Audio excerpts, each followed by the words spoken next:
અમદાવાદના ચાંદખેડા વિસ્તારમાં લિફ્ટમાં 10 મહિલાઓ ફસાઈ ગઈ હતી। જુંડાલ રોડ પર કેબી રોયલ સેરેનિટી ફ્લેટ છે, તેમાં આ ઘટના ઘટી। ફાયરના જવાનોએ રેસ્ક્યુ કરીને 10 મહિલાઓને બહાર કાઢી હતી। ત્રીજા અને ચોથા માળેથી મહિલાઓનું રેસ્ક્યુ કરવામાં આવ્યું। દિવાલ તોડીને મહિલાઓને સુરક્ષિત બહાર કઢાઈ છે। જુંડાલ રોડ પર કેબી રોયલ ફ્લેટ્સ આવેલા છે કે જ્યાં ત્રીજા અને ચોથા માળે આ 10 જેટલી મહિલાઓ ફસાઈ હતી। હોળી રમેલી આ મહિલાઓ જે છે તે લિફ્ટમાં એક સાથે આવીને ફસાઈ ગઈ હતી।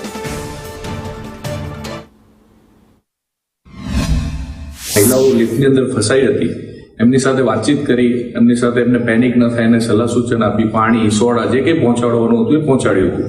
લિફ્ટની અંદર ફેન વેન્ટિલેશન કન્ટિન્યુ ચાલી રાખ્યું હતું। એક મહિલાને પેટમાં થોડોક દુખાવો ઉપડ્યો તો એમને તાત્કાલિક મેડિસિન આપી, ઘટના સ્થળે ડીઓ આવ્યા, ડીઓ સાથે ચર્ચા કરી, માણસોનો જીવ જોખમમાં ન મુકાય તે માટે અમે આરસીસી તોડી અને માણસોને બહાર કાઢવાનો ફેસલો કર્યો। ટ્રાયો કંપનીએ મહેનત કરી પણ એમને સફળતા હાથ ન ધરી। અમદાવાદ ફાયર બ્રિગેડ અંદાજિત 14 થી 15 મિનિટની અંદર આરસીસીને બ્રેક કરીને 10 માણસોને સહી સલામત બહાર કાઢી લીધા હતા।